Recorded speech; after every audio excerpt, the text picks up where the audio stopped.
హృదయ పరీక్ష అనే శీర్షికలో ఈరోజు సోమరితనం మన హృదయాల్లో నుండి తొలగించుకోవాల్సిన అవసరత ఏ విధంగా ఉందో పరిశుద్ధ గ్రంథం నుండి మనము నేర్చుకుందాం. అంటే సోమరితనం వలన వచ్చే దరిద్రతలు ఇవన్నీ కూడా వాక్యంలో చాలా ఉంది. మరి సోమరితనం గురించి పరిశుద్ధ గ్రంథం ఏమంటుంది, సోమరితనం వలన వచ్చే కీడు ఎంత ఉంది విశ్వాసి తెలుసుకోవాలి.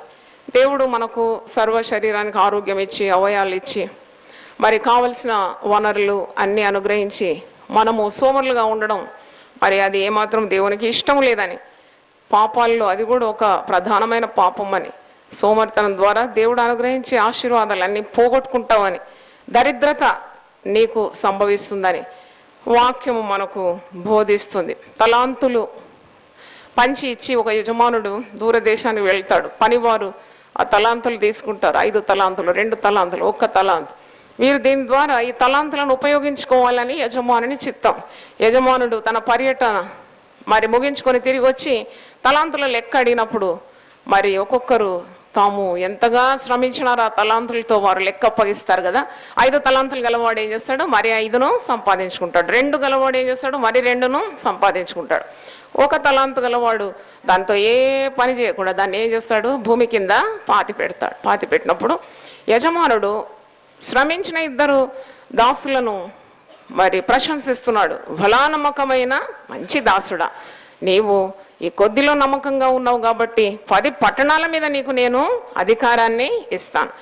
మరి కొద్దిలో నమ్మకంగా ఉంటే అనేక వాటి మీద దేవుడు నియమిస్తాడు. ఆ సోమరి అయిన చెడ్డదాసుని ఈ విధంగా సంబోధిస్తున్నాడు, సోమరివైన చెడ్డదాసుడు కనుక నేను ఇచ్చింది నీవు వాడకుండా దాన్ని భూమి కింద పాతి పెట్టినావు కాబట్టి మరి వీడు ఇక్కడ ఉండకూడదు, వీడు నెట్టివేయబడి చీకటిలో అంధకారంలో నెట్టివేయండి, అక్కడ ఏడుపును పండ్లు కొరకడం ఉంటుంది. అంటే వాని జీవితం నరకపాలు అయిపోతుందని. చీకటి అంటే వెలుగు ఉండదు, పండ్లు కొరకడం అంటే సైతాను క్రియలు, అంటే ఇవన్నీ కూడా సోమరి వానికి సంభవిస్తుందని, వాని జీవితం నరకప్రాయం అయిపోతుందని మనకు ఉపమానాల్లో యేసు ప్రభు బోధించినట్టు మనకందరికీ తెలుసు. దేవుడు ఒక్కొక్కరికి పంచి ఇస్తాడు, వరాలు ఇస్తాడు, తలాంతులు ఇస్తాడు, శక్తి ఇస్తాడు, ఆరోగ్యం ఇస్తాడు, సదుపాయాలు ఇస్తాడు, అనుకూలతలు ఇస్తాడు. ఇవన్నీ గమనించి దేవుని రాజ్యం కట్టడానికి ప్రతి ఒక్కరు కూడా చురుగ్గా ఉండాలి. సోమరి వేటాడినను పట్టుకోడంట, కానీ చురుకుగా ఉండుట చాలా గొప్ప భాగ్యం. అంటే చురుకుతనము మరి అదొక ఆశీర్వాదం. మాకేమొద్దు, మాకు దేవుని దేవనొద్దు, మాకేమొద్దు, మాకేం కావాలి, నిద్ర కావాలి, మాకు నిద్ర భంగమైపోతుందని అంటారు. కానీ అనేకులు వచ్చి చూడాలి, అనేకులు ఇలాగ సంఘాల్లో ఆరంభించాలని ఒక మంచి పరిశుద్ధమైన కోరిక. అంతేగాని మరి 40 ప్రసంగాలు నేను కూడా సిలువ సందేశాలు ఇవ్వచ్చు, కానీ ఇలాగ నేను వేరే దైవజనులను ఆహ్వానించినప్పుడు అమ్మో అంత ఉదయకాలం అయితే మాకు లేవడానికి వీలుగా, నేను మీరే లేవకుంటే మీ సంఘం ఎలాగ లేస్తుంది. కాబట్టి చూడండి, ఉదయం లేవడం, ఉదయం ఇలాగ ఒక ఏర్పాటు, మరి అనేకులను దేవుని సన్నిధికి మరి సూర్యుడు ఉదయించక ముందే నీతి సూర్యుని చూడడానికి మనం వస్తున్నామంటే ఎంత గొప్ప దీవెన, దేవునికి స్తోత్రం. కాబట్టి మన సంఘం ఇలాగూ మరి చురుగ్గా ఎప్పుడు ఉండాలని నా ప్రార్థన, దేవునికి స్తోత్రం. సోమరితనం గురించి మనం ఈరోజు వాక్యం ఏమంటుంది మనం నేర్చుకుందాం. సోమరి మరి వాక్యంలో చూసినప్పుడు సామెతల గ్రంథం 6వ అధ్యాయము 6 నుండి కొన్ని వచనాలు నేను చదువుతున్నాను. సోమరి చీమల యుద్ధకు వెళ్ళము, వాటి నడతలు కనిపెట్టి జ్ఞానము తెచ్చుకొను, వాటికి న్యాయాధిపతి లేకున్నను, పై విచారణకర్త లేకున్నను, అధిపతి లేకున్నను, అవి వేసవి కాలమందు ఆహారము సిద్ధపరచుకొను, కోతకాలమందు ధాన్యము కూర్చుకొను. సోమరి ఎందాక నీవు పండుకొని ఉందు, ఎప్పుడు నిద్రలేచెదవు, ఇంకా కొంచెము నిద్రించనని, ఇంకా కొంచెం కొనికెదనని, కొంచెం సేపు చేతులు ముడుచుకొని పరుండెదనని నీవు అనుచుందు. అందుచేత దోపిడిగాడు వచ్చినట్లు దారిద్రము నీ యొద్దకు వచ్చును, ఆయుధదారుడు వచ్చినట్లు లేమి నీ యొద్దకు వచ్చును. సోమరి వాళ్ళు నిద్ర నుండి లేవడానికి చాలా మరి విసుక్కుంటారు. అంటే they cannot get out from sleep. కొద్దిసేపు పండుకుంటాను, ఇంకా కొద్దిగా చేతులు ముడుచుకుంటాను, కాళ్ళు ముడుచుకుంటాను, దుప్పటి సరిగా కప్పుకుంటాను, ఇంకా కొద్దిగా నిద్ర, ఇంకా కొద్దిగా మరి ఆ అలసట తీర్చుకుంటాను అని అనుకుంటారు. కానీ వాక్యం ఏమంటుంది, సోమరి అంటే సంబోధన కూడా ఎవరికి, సోమరి నీవు చీమల యొద్దకు వెళ్ళి, నాకు ఆశ్చర్యం ఏంటంటే పరిశుద్ధ గ్రంథములో చీమల యుద్ధకు వెళ్ళు, ఆకాశ పక్షులను చూడు, అరచుచుండు పిల్లకాకులను చూడు అంటే మరి సృష్టి అంతటిలో దేవుడు మనల్ని తన రూపంలో సృజించుకున్నాడు. ఇవన్నీ తన వాక్కు ద్వారా కలిగింది. పశువులైనా పక్షులైనా మరి ఆకాశ వీధిలో ఎగిరే ఏ పక్షి అయినా, కానీ మనల్ని వాటిని చూసి తెలివి నేర్చుకోమంటున్నాడు. చీమల యుద్ధకు వెళ్ళమంటే నాకు అనిపించింది వాక్యం చదువుతుంది, చీమ అసలు ఎంత ఉంటుంది, ఆ చీమ తలకాయ ఎంత ఉంటుంది, ఆ తలకాయలో ఎంత ఉంటుంది, ఆ మెదడు ఒక సూది మొనంతనే ఉంటుంది. కానీ ఇంత పెద్ద మనిషి 6 అడుగుల మనిషి ఎక్కడికి వెళ్ళమంటున్నాడు? చీమ దగ్గర వెళ్ళు, పోయి నేర్చుకో, అది ఎంత చురుగ్గా ఉంటుంది, దాని నడతలు కనిపెట్టి నీవు జ్ఞానము తెచ్చుకో. వాటికి న్యాయాధిపతి లేడు, వాడికి లీడర్ నాయకుడు లేడు. ఇప్పుడు మేము అందరిని నడిపించాలంటే ఒక నాయకుడైనా కావాలి. చీమలకు అసలు నాయకత్వమే లేదు. కానీ ఎంత క్రమంగా ఆ జీవితాన్ని, అంటే వాటి నడతలు ఎంత బాగుంది, దానికి విచారణకర్త లేకున్నా అధిపతి లేకున్నా వేసవి కాలమందు ఆహారము సిద్ధపరచుకుంటా, కోతకాలమందు ధాన్యము కూర్చుకుంటా. దాన్ని తెలివనవాడు. దీపం ఉండగానే ఇల్లు చక్కబెట్టుకోవాలి. దేవుని సేవకులు, నాయకులు, కాపర్లు బ్రతికున్నప్పుడే మీరు అంతా చక్కబెట్టుకోవాలి. ఇల్లు అంటే నీ హృదయం అన్నమాట. ఇల్లు హృదయం పదిలపరచుకోవాలి. ఆ దీపము నీకు కనపరుస్తుంది ఏది ఉండాలి, ఏది తీసేసుకోవాలని.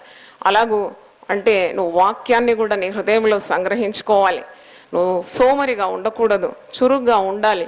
ఇంకా కొద్దిగా నిద్ర, ఇంకా కొద్దిగా అలసట తీర్చుకుంటాను, ఇంకా కొద్దిగా చేతులు ముడుచుకొని పండుకుంటాను అని నువ్వు అనుకుంటున్నావు. కానీ దోపిడిగాడు వచ్చినట్లు దారిద్రము నీ యొద్దకు వస్తుంది, ఆయుధదారుడు వచ్చినట్లు లేమి నీ యొద్దకు వస్తుంది. చూడు, సోమరితనం ద్వారా దోపిడిగాడు వచ్చినట్లు మరి లేమి నీ యొద్దకు వస్తుంది, ఆయుధదారుడు వచ్చినట్లు లేమి, దోపిడిగాడు వచ్చినట్లు దారిద్రము లేమి అని 2 పదాలు ఇక్కడ చూస్తారు. Poverty will come like an armed man అంటే ఒక ఆయుధదారుడు నీ మీదకి వచ్చినప్పుడు నువ్వేమీ చేయలేవు. ఏం చేస్తావు? నీ వల్ల ఏం కాదు, నేను లొంగ తీసుకుంటాడు, నేను పాడు చేసేస్తాడు. అలాగే ఆయుధదారుడు వచ్చినట్లు లేమి మరి దారిద్రం నీ మీదకి వచ్చేస్తుంది. అప్పుడు నువ్వు బతికి బయటపడలేవు అన్నమాట. నువ్వు కృషించిపోతావు, నీవు పతనమైపోతావు అని దాని అర్థం. కనుక నువ్వు మెలకుగా ఉండాలి. యేసు ప్రభు కూడా తన మరి పరిచర్యలో శరీరధారిగా ఉన్నప్పుడు, ఈ లోకంలో పరిచర్య చేసినప్పుడు మీరు మెలకుగా ఉండాలి, మీరు జాగ్రత్తగా ఉండాలి, మీరు శోధనలో పడకుండానట్లు మీరు ప్రార్థన చేసి మెలకుగా ఉండాలని హెచ్చరించినట్టు చూస్తున్నాం. సోమరితనము గలవారు దరిద్రులు అవుతారని మాటికి సామెతల గ్రంథంలో చూస్తూ ఉన్నాం. సోమరి ఆశపడతాడట. సోమరికి కూడా ఆశలు ఉంటాయి, మనకున్నట్టే సోమరి కూడా ఆశ ఉంటుంది. ఇప్పుడు సిలువ ధ్యానాలకు రావాలని ఎంత ఆశ ఉంటుంది కదా. అయ్యో అందరు పోయి దీవెనలు పొందుకుంటున్నారు, మాకే లేదు ఈ భాగ్యం. ఎందుకు లేదంటే ఉదయం లేవడానికి చేత కాదు. అది వాక్యం అప్పుడు నాకు జ్ఞాపకం వచ్చేది. సోమరి వాని ఇచ్చ వాణ్ణి చంపుతుందంట. అంటే ఆశ, కానీ ఆశ నెరవేర్చడానికి ఉన్న మనసు శక్తి లేదు, ఆ యొక్క మరి అంటే పట్టుదల లేదన్నమాట. సోమరి ఆశపడుతున్నాడు కానీ వాని ప్రాణం నాకేమి కూడా దొరకదు. శ్రద్ధ గలవారి ప్రాణము పుష్టిగా ఉంటుంది. శ్రద్ధ గలవాళ్ళు ఎప్పుడు పుష్టిగా ఉంటారు అన్నమాట, పచ్చదనంగా ఉంటారు. వారి కుటుంబాలు ఎంతో బాగుంటుంది, ఎంతో చక్కగా మరి వారి జీవితాన్ని దేవుడు ఆశీర్వదిస్తాడు. కనుక సోమరి ఎప్పుడు పని చేసేటప్పుడు బద్ధకంగా పనిచేస్తాడు.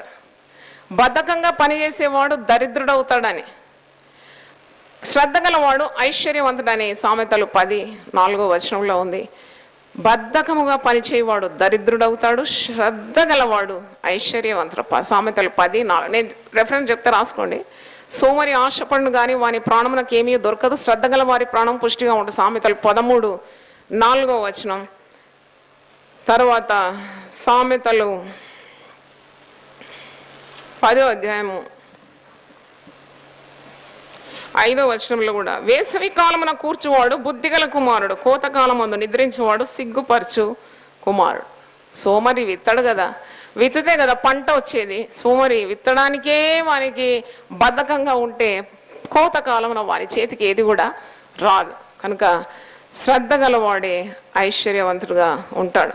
ఇంకా సామెతలు 26, సామెతల గ్రంథంలో మీరు చాలా వాక్యాలు సోమరి వారికి సంబంధించి చూస్తారు. 26 13 నుండి నేను చదువుతున్నాను. సోమరి దారిలో సింహమున్నదనను, వీధిలో సింహమున్నదనను. సోమరికి ఎప్పుడు కూడా ఏదో ఒక కారణం ఉంటుందన్నమాట. వాడు పని చేయకుండా ఉండడానికి కారణాలు వెతుకుతూ ఉంటాడు. సోమరి అంటాడంట, దారిలో సింహం ఉందని. దారిలో సింహం ఉండదు, వీధిలో సింహం ఉండదు. సింహం ఎక్కడో అడవిలో ఉంటుంది కదా. కానీ చూడండి ఎటువంటి కారణాలు చెప్తూ ఉంటాడు. అందుకే వాడు బయటికి వెళ్ళడు, చేతులతో పని చేయడు. ఉతక మీద తలుపు తిరుగును, తన పడక మీద సోమరి తిరుగును.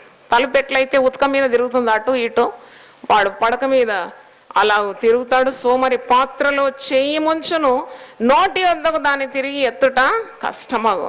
అంటే పళ్ళెం నుండి ఆహారం తీసుకొని నోటి పెట్టుకోవడానికి కూడా బద్ధకంగా ఉంటాడని వాక్యము బోధిస్తుంది. సామెతలు 20:13 వచనం చూడండి. Proverbs 20:13. లేమికి భయపడి నువ్వు నిద్రయందు ఆసక్తి విడుము, నీవు మేల్కొని ఉండిన ఎడల ఆహారము తిని తృప్తి పొందుదు. లేమికి భయపడి నిద్రయందు ఆసక్తి వదిలిపెట్టాలి. చూడండి, నీకు లేమి అది ఆత్మీయ దారిద్ర్యమా, లేకుంటే నీకు ఈ జీవన విధానంలో నీకున్న దారిద్ర్యమా, ఏదైనా లేమి నీకు రాకున్నట్లు నీవు చురుగ్గా ఉండి నిద్రను వదిలిపెట్టి నీవు ముందుకు రావాలి. లేమికి భయపడి నిద్ర ఎందు ఆసక్తిని వదిలిపెట్టాలి. నువ్వు మేల్కొంటే నీకు ఆహారము సమృద్ధిగా ఉంటుంది, తిని తృప్తి పొందే రీతిగా నీకు దీవెన ఉంటుంది. 21:25 చూడండి. 21:25. సోమరి వాని చేతులు పని చేయనుల్లవు, వాని ఇచ్చ వాన్ని చంపును. 20:4 చూడండి. విత్తులు వేయు కాలమున సోమరి దున్నడు, కోత కాలమున పంటను ఊర్చి వాడు విచారించినప్పుడు వానికి ఏమీ లేకపోను. 19:15. సోమరితనము గాఢ నిద్రలో పడవే, సోమరి వాడు పస్తు పడి ఉండును. సోమరి వానికి భోజనం దొరకదాడు, వాడు పని చేస్తే కదా వాడి కష్టార్జితం వాడు అనుభవించేది. నీ చేతుల కష్టార్జితాన్ని నేను ఆశీర్వదిస్తానన్నాడు. కానీ నువ్వు కష్టమే చేయకుంటే దేవుడు మరి వేటిని దీవించాలి. కాబట్టి వానికి ఏమీ కూడా దొరకదని వాక్యము బోధిస్తుంది. సోమరి మరి ఏ విధంగా ఉంటాడు? సామెతలు 24:30 నుండి నేను చదువుతున్నాను. Proverbs 24:30 onwards. సోమరి వాని చేను నేను దాటిరాగా, తెలివిలేని వాని ద్రాక్ష తోట నేను దాటిరాగా, ఇదిగో దాని అందంతటా ముండ్ల తుప్పలు బలిసి ఉండేను, దూలగుండ్లు దాని కప్పి ఉండేను, దాని రాతి కూడా పడి ఉండెను. నేను దాన్ని చూచి యోచన చేసుకుంటుని, దాన్ని కనిపెట్టి బుద్ధి తెచ్చుకుంటుని. ఇంకా కొంచెం నిద్ర, ఇంకా కొంచెం కునుకుపాటు, పరునుటకై ఇంకా కొంచెం చేతులు ముడుచుకునుట, వీటి వల్ల నీకు దరిద్రత పరుగెత్తి వచ్చును. ఆయుధస్తుడు వచ్చినట్టు లేమి నీ మీదికి వచ్చును. సోమరి వాని చేను నేను దాటి వస్తున్నాను. అప్పుడు తెలివిలేని వాని ద్రాక్ష తోట చూసినప్పుడు ఎంత భయంకరంగా ఉంది. దాని అందంతటా ముండ్ల తుప్పలు బలిసి ఉన్నాయి, దూలగొండ్లు కప్పి ఉన్నవి, రాతి కూడా పడి ఉన్నది. రాతి కూడా అంటే నాకు అర్థమైందంటే వానికి దేవుని భద్రత కూడా లభించదేమో. అంటే ప్రార్థన చేస్తేనే కదా దేవుడు కాపుదల కానీ మరి ఐశ్వర్యమైన ఆశీర్వాదం అన్న దీవెనన్న కలిగేది. వెన్ యూ ప్రే, నువ్వు ప్రార్థనే చేయకుంటే నీకు దేవుని సంరక్షణ కూడా ఈ జీవితంలో దొరకదు. దైవాశీర్వాదాలకు చాలా దూరం అయిపోతావు అని మనకు అర్థమవుతుంది. ఇంకా కొంచెం నిద్ర, కొంచెం కునుకుపాటు, పనుండగా ఇంకా కొంచెం చేతులు మడుచుకుంటాను అంటున్నాడు. వీటి వల్ల దరిద్రత వస్తుందని మాటి మాటికి ఈ యొక్క సామెతల గ్రంథంలో మనం చూస్తున్నాం. సోమరి వేటాడినను పట్టుకోడాడు. సోమరి ఎప్పుడు వేటాడతాడు? అసలు వేటాడడానికి వెళ్తే కదా వానికి ఏదైనా వేట దొరికేది. సోమరి వేటాడినను పట్టుకోడు అంటే అసలు ఎప్పుడు వేటాడతాడు? ఈ సోమరి నిద్రలో వేటాడతాడు అనమాట. కలలు గంటూ ఉంటాడు, వానికి ఏమీ దొరకదు. కంటే వాడు అంతగా సోమరి వాడని అర్థమవుతుంది. సాతానుడు ఎప్పుడు కూడా నిన్ను పని చేయకుండా ఉండడానికి ప్రోత్సహిస్తూ ఉంటాడు. నిన్ను మరి ఏమాత్రము చురుగ్గా ఉండకుండా బద్ధకంగా ఉండడానికి నిన్ను ప్రేరేపిస్తూ ఉంటాడు. కానీ పరిశుద్ధ గ్రంథం అంటుంది నువ్వు చాలా చురుగ్గా ఉండాలి. నీవు ఉదయం లేచి దేవుని వెతకాలి. నీవు రేయి మొదటి జాముననే లేచి ప్రార్థన చెయ్యాలి. నీకు దేవుని కాపుదల కావాలన్నా, దైవాశీర్వాదాలు కావాలన్నా, దేవుని వెదకాలన్నా ప్రశస్తమైన ఉదయకాల సమయం నీవు వాడుకోవాలని. నిద్ర యందు నువ్వు ఆసక్తి విడవాలి. దరిద్రము నీ మీదకి వస్తుంది, లేమి నీ మీదికి ఆయుధదారుడు వచ్చినట్టు పడుతుంది. నీ కుటుంబానికి ఏం పురోగతి ఉండదు, ఏ ఆశీర్వాదం ఐశ్వర్యం ఉండదు నువ్వు ఉదయం లేచి దేవుని ప్రార్థన చేయకుంటే. ఇవన్నీ కూడా వాక్యం నుండి మనం నేర్చుకుంటున్నాం. చీమల యుద్ధకు వెళ్ళమంటున్నాడు, వాటి నడతలు కనిపెట్టమంటున్నాడు, నువ్వు జ్ఞానం తెచ్చుకోమంటున్నాడు. నాయకుడు లేకున్నా ఎంత చక్కగా అది బారులు తీరి మరి వేసవికాలం అంత ఆహారం సిద్ధపరచుకుంటున్నాయి. ఇవన్నీ మరి వాక్యంలో మనకు మరి జ్ఞానం ఇస్తుంది. సాతానుడు ఎప్పుడు కూడా విశ్వాసులను సోమరితనంలో పడవేయడానికి ప్రయత్నిస్తూ ఉంటాడు. ఏదైనా పని చేయాలంటే రేపు చేయమంటాడు కదా. వాక్యం చదువు అంటే అంటాడు రేపటి నుండి చదువుదాం. ప్రార్థన చేయమంటే రేపు. మరి దేవుని మందిరాన్ని వెళ్తే రేపటి నుండి నేను వెళ్తాను. ఆ రేపు అనే పదము గోడ మీద రాసి పెడితే ఎప్పటికీ అది ఏముంటుంది, రేపనే ఉంటుంది. సాతాను యొక్క తంత్రం అన్నమాట. సాతానుడు ఒక పెద్ద మీటింగ్ పెట్టినాడు. మీటింగ్ పెట్టి ఆ చిన్న చిన్న సాతానులన్నీ, పొట్టి సాతాను, పొడుగు సాతాను, లావు సాతానులు అన్నీ వచ్చేసినప్పుడు నాయకుడు సాతాను అంట, నువ్వు వెళ్ళి లోకానికి వెళ్ళి అందరి విశ్వాసాలను చెదరగొట్టాలి, విశ్వాస జీవితం నుండి పడవేయాలి, మీకు ఈ పని అప్పగిస్తున్నాను అని పంపిస్తే వాళ్ళందరూ వెళ్ళి చాలా ప్రయత్నాలు చేసి తిరిగి రిపోర్ట్ చేయడానికి తీసుకొని వచ్చినారట నాయకుడైన సైతాన్ దగ్గర. అప్పుడు పెద్ద సైతాన్ అడుగుతాడు, మీరు ఏమేం ప్రయత్నాలు చేసినారు విశ్వాసాలను పడగొట్టడానికి అంటే, ఒక సాతాన్ అంట, బైబిల్ చదవకుండా నేను చేసినాను, మరి ప్రార్థన చేయకుండా నేను ప్రయత్నం చేసినాను, ప్రార్థన చేయొద్దన్నాను, వాక్యం చదవద్దన్నాను, గుడికి వెళ్ళొద్దన్నాను, మరి కొందరు నిప్పులో పడేసినాను అంటే సాతాను నిప్పులో పడేసినా కానీ వారి ఆత్మలు దేవుని దగ్గర పోతే దానివల్ల ఏం ప్రయోజనం లేదు అని. ఇంకో నేను నీళ్ళల్లో పడేసిన వాళ్ళు చనిపోతారు, దేహం పోతుంది కానీ ఆత్మ ఎక్కడ పోతుంది, దేవుని యొద్ద వెళ్తుంది. నువ్వు చేసిన ప్రయత్నం ఏంటంటే, ఒక పొట్టి సాతాను వచ్చి అన్నాడట, ఇదిగో నేనేం చేసినానంటే బైబిల్ చదవడం మంచిది, ప్రార్థన చేయడం మంచిది, గుడికి వెళ్ళడం మంచిది, కానీ ఈరోజు కాదు, ఎప్పుడు రేపు.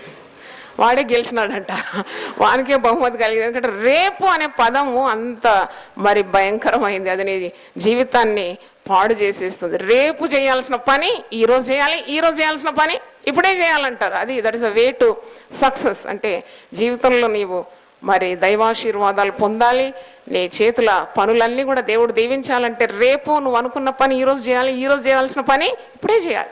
అంటే వాక్యంలో కూడా అది ఉంది, there is a support from the word. నేడే రక్షణ దినమని, నేడు నీ ఇంటికి రక్షణ వచ్చింది, నేడే నీవు నాతో కూడా పరదైసులో ఉంటావు. చూడండి, నేడు అనేది అది దేవుని పదం, రేపు అనేది అది సాతాను నుండి ఉద్భవించిందని మనకు అర్థమవుతుంది. ఒక పాస్టర్ గారు ప్రార్థన చేసినాడట, వారమంతా పండుకున్నాడంట ప్రార్థన చేయకుండా, వాక్యం చదవకుండా. ఆదివారం రాగానే చాలా ఆందోళన వచ్చేసి, దేవా నాకు ఒక వర్తమానమి, దేవా నాకు వర్తమానమి. అక్కడ కాయరు పాట పాడుతున్నారంట. అంటే ప్రసంగికులకు ఆందోళన ఎప్పుడు ఉంటుంది, వాక్యము. అందుకే అంటారు డెలివరింగ్ ఏ మెసేజ్. అది చాలా కష్టమైన పని కాబట్టి మరి వారం అంతా శ్రమించలేదు, దేవుని సన్నిధిలో గడపలేదు. ఆదివారం రాగానే ఒకలాంటి గాబరా వచ్చేసి, నాకు వర్తమానమి కాయరు పాట పాడుతుంది, ఇప్పుడు వెంటనే సందేశం ఇవ్వాలి. అప్పుడు దేవుడు వెంటనే వర్తమానం ఇచ్చిండంట, ఏంటంటే యు ఆర్ లేజీ అన్నాడంట, నువ్వు సోమరివానివి. ఆ వర్తమానం పొందుకున్నాడంట. అంటే చూడండి, ఒక సంఘం నడిపించాలంటే కూడా సేవకులు ఎంత కష్టపడి దేవుని సన్నిధిలో మరి కనిపెట్టి వర్తమానం పొందుకొని వాక్యము వారు వెదజల్లినప్పుడు ఆ సంఘము పెరిగి పెద్దదైపోతుంది. మరి దేవుని వాక్యము కష్టపడి వారు దేవుని పాదాల దగ్గర పొందుకుంటూ ఉన్నారు. సంఘాలు పెరగాలన్నా మరి ఎంతో చురుగ్గా ఉండాలి, కుటుంబం పచ్చగా చక్కగా దైవ దీవెనలతో ఉండాలంటే కూడా మరి పని చేయాలి, కష్టపడాలి. స్త్రీలు ముఖ్యంగా పరిశుద్ధ గ్రంథం అంటుంది, మీరు ఉదయం ఇవ్వాలి. భర్త కష్టపడి దినమంతా పనికి వెళ్ళి వస్తున్నాడు, నీ భర్త కాపుదల కొరకు, నీ పిల్లల కాపుదల కొరకు నువ్వు ప్రార్థన చేయాలి. భార్య భర్తలు ఇద్దరు కలిసి మరి ఉదయం లేచి ప్రార్థించడం ఎంత ఆశీర్వాదకరం. ప్రార్థన చేసుకుందాం. ప్రభు అని పరిశుద్ధ నామమునకు స్తోత్రం.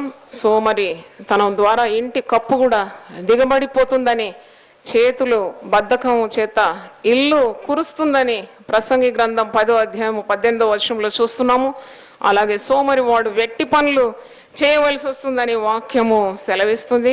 సోమరి వాని మార్గము ముళ్ళ కంచె అని పరిశుద్ధ గ్రంథం బోధిస్తుంది.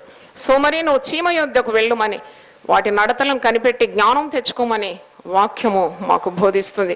సోమరివాడు వేటాడినను పట్టుకొనడని పరిశుద్ధ గ్రంథం బోధిస్తుంది. చురుకుగా ఉండుట గొప్ప భాగ్యమని మేము నేర్చుకున్నాము. తండ్రి, సోమరివాడు తన పడక మీద తిరుగుతాడు, తలుపు ఉదక మీద తిరుగునట్లు వాడు కొంచెంసేపు నిద్ర, ఇంకా కొంచెంసేపు నేను చేతులు ముడుచుకుంటాను, ఇంకా కొద్దిసేపు పడుకుంటాను అనుకుంటాడు. లేమి ఆయుధదారుడు వచ్చినట్టు వాని జీవితం మీదకి వస్తుందని, దరిద్రత వచ్చి వాని మీద పడుతుందని ప్రభా వాక్యం మాకు ఘోషిస్తుంది. కాబట్టి తండ్రి, మేము సోమరితనాన్ని వదిలిపెట్టి ఇది ఒక పాపమని ఎంచి మా హృదయ పరీక్ష అనే శీర్షికలో అయినా ఇది పాపాన్ని మేము తొలగించుకోవడానికి సహాయం దయచేయండి.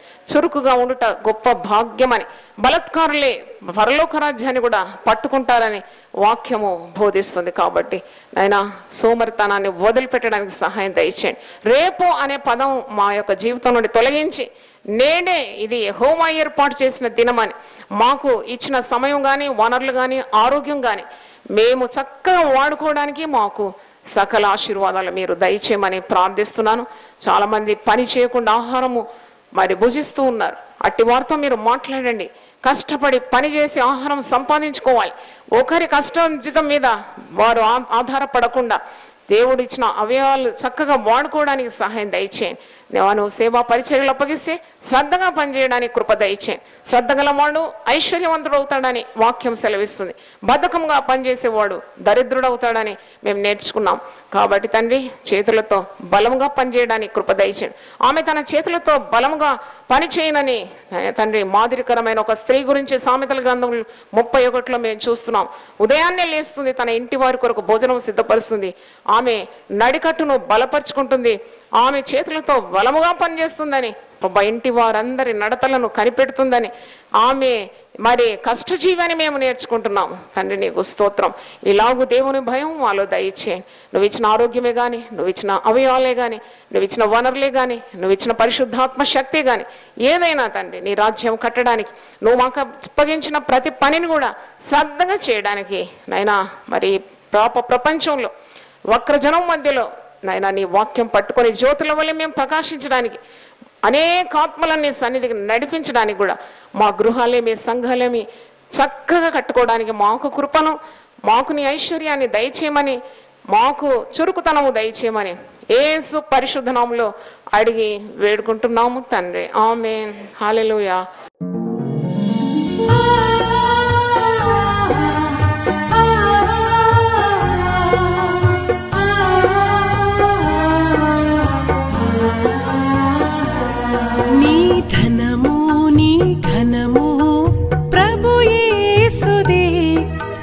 దశమా భాగము నీయ వెనుదీతువా. నీ ధనము నీ ఘనము ప్రభు యేసుదే, నీ దశమా భాగము నీయ వెనుదీతువా. ధరలోన ధనధాన్యములనీయగా కరుణించి కాపాడి రక్షింపగా. ధరలోన ధనధాన్యములనీయగా కరుణించి కాపాడి రక్షింపగా. పరలోకనాదుండు నీకీయగా మరి యేసు కొరకీయ వెనుదీతువా. పరలోకనాథుండు నీకీయగా మరి యేసు కొరకీయ వెనుదీతువా. నీ ధనము నీ ఘనము ప్రభు యేసుదే, నీ దశమా భాగము నీయ వెనుదీతువా. పాడి పంటలు ప్రభువు నీకీయగా కూడు గుట్టలు నీకు దయచేయగా. పాడి పంటలు ప్రభు నీకీయగా కూడు గుట్టలు నీకు దయచేయగా. వీడంగ ప్రభు యేసు నామంబును గడువేల ప్రభుకీయను క్రైస్తవా వేడంగా ప్రభు యేసు నామంబును గడువేల ప్రభుకీయను క్రైస్తవా నీ ధనము నీ ఘనము ప్రభు యేసుదే నీ దశ